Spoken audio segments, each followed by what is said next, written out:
턱 모서리에 손을 딱 대고 턱을 꽉 깨물었을 때 아래쪽 꺾이는 부위의 근육이 보톡스를 맞으면 됩니다.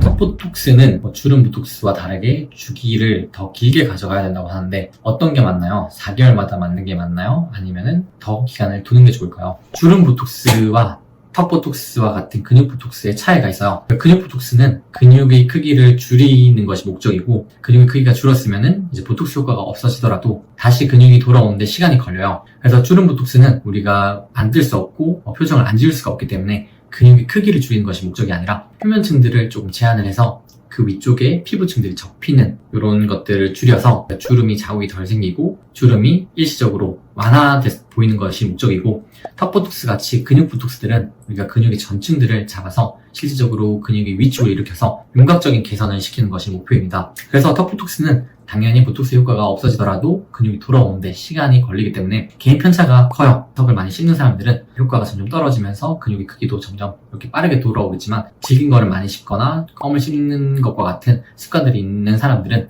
더 근육이 빨리 돌아오기 때문에 보톡스 주기를 조금 더 짧게 가져가야 되고, 근육을 많이 쓰지 않는 사람들, 근육이 돌아오는데 시간이 많이 걸리게 됩니다. 그리고 보톡스를 회차를 진행할수록 근육이 다시 돌아오는 시간이 점점 더 길어지기 때문에 우리가 턱 보톡스와 같이 근육 보톡스는 하고 나서 다음번에는 4개월, 그 다음에는 6개월, 7개월 이렇게 점점 간격을 늘려가면서 보톡스를 권장드리고 있습니다. 주름 보톡스처럼 4개월, 5개월 주기로 맞다 보면은 근육이 돌아오지 않았는데도 보톡스를 계속 맞게 되면 근육이 점점 줄어들어 우리가 골격을 이렇게 유지해주는 안쪽 근육들까지 잡히게 되면은 볼페임이 생길 수도 있고, 우리가 씹지 않을 수가 없기 때문에 계속 똑같이 사용을 하면은 누군가는 일을 해줘야 돼요. 그래서 이렇게 저작근은 이렇게 동그랗게 측두근부터 이렇게 턱 근육까지 연결이 되어 있는데, 이 부분을 너무 줄이게 되면은 보상적으로 이런 부분들에서 일을 해줘야 되고, 그러면은 여기 측두근이 발달을 하거나 아니면 여기 가운데 부분이 발달을 해서 오히려 얼굴 형태가 조금 예뻐지지 않게 되는 현상이 나타날 수 있습니다. 그래서 턱 보톡스는 저도 사실 지금 계속 주기적으로 좀 맞고 있기 때문에 8개월, 9개월에 한 번씩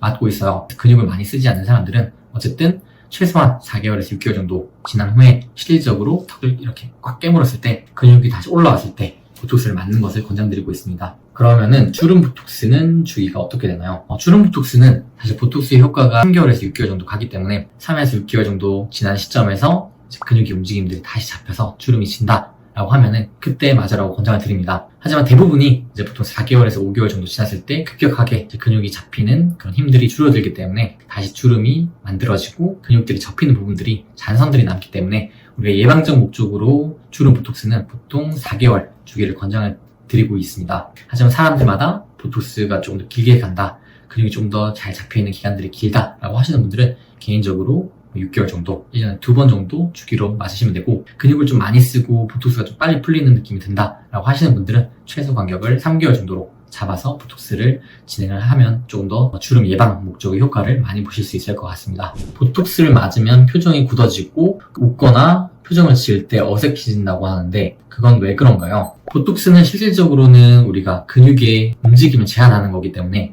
당연히 우리가 표정 근육들을 지나치게 많이 제한을 하거나 단위 면적당 영양들이 많이 들어가게 되면은 특정 근육이 잘 안 움직여져서 웃을 때 눈만 안 웃어진다거나 눈꺼풀이 이렇게 처진 느낌이 든다거나 여러 가지 근육적인 부작용들이 생길 수가 있어요. 우리가 사람들마다 근육의 두께, 그리고 근육의 크기, 근육의 사실 형태가 다 다르기 때문에 실질적으로 표정을 지어보고 피부층의 근육이 접히는 정도, 근육의 힘 정도를 평가해서 같은 용량이라도 깊이를 조절하거나 단위 면적당 용량을 조절해서 조금 더 불편함을 최소화하면서 근육의 움직임들을 적절하게 제한한다면 그러한 표정의 변화 혹은 얼굴이 굳어지는 것과 같은 부작용들을 최소화하면서 보톡스의 효과를 극대화할 수 있다고 생각합니다. 턱 보톡스를 많이 맞으면 얼굴형이 오히려 이상하게 변한다는데 진짜 그런가요? 사실 그거는 맞는 말입니다. 턱 근육은 사실 안 쓸 수가 없어요. 우리가 당연히 음식을 씹어야 되고 저작근을 활용을 해야 되기 때문에 턱 근육은 계속해서 쓸 수밖에 없는데, 보톡스의 효과가 보통 이제 아까 이야기를 했듯이 3에서 6개월 정도 유지가 되는데, 그건 이제 근육의 움직임을 제한하는 효과가 3에서 6개월이라는 거지,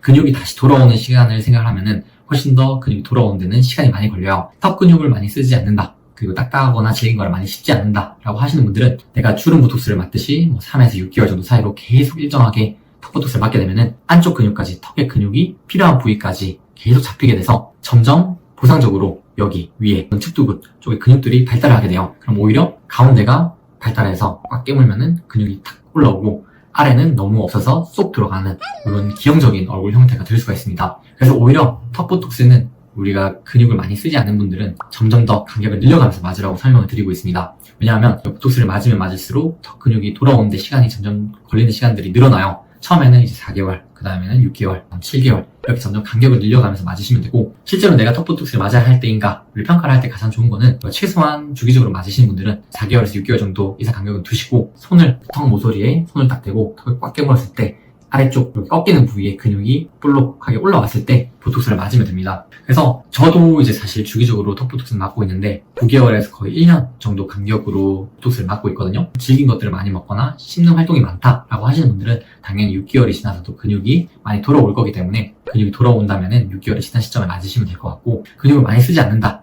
그리고 주기적으로 보톡스를 계속 맞고 있다라고 하시는 분들은 내가 최소한 6개월 이상 간격을 두시고 다시 이렇게 손을 대서 꽉 깨물었을 때 근육이 커지면은 턱 보톡스를 맞는 것이 훨씬 더 모양을 예쁘게 유지를 할 수 있는 한 가지 방법입니다. 내성에 적다고 유명한 제오민, 엘러간 등 여러 가지 보톡스들이 있는데 가격의 차이도 많이 나고 실질적으로 효과의 차이가 있나요? 보톡스는 실질적으로 그 보톡스 균마다 특허가 걸려져 있고 제조사마다 그 보톡스 특허를 받은 균들로 생성을 하게 됩니다. 그래서 우리가 사람도 유전자가 다 다르고 그 사람마다 특성들이 다 다르듯이 보톡스도 실질적으로 하는 역할, 그리고 원리는 동일하지만 실질적으로 활동 누련의 개수, 그리고 복합 단백질의 개수, 불순물의 정지 정도가 다 다르기 때문에 내성이 생길 확률, 그리고 똑같은 유닛이 들어갔을 때에도 얼마나 더 빨리 발현하고 얼마나 더 오래 지속되느냐, 이 차이도 존재를 하게 됩니다. 그래서 비싸다고 하는 수입 제품들은 여러 가지 특징들이 있지만 첫 번째는 안정성의 차이라고 생각을 해요. 일반적으로 명품이 아닌 제품들에 비해서 2배, 3배 비싸지만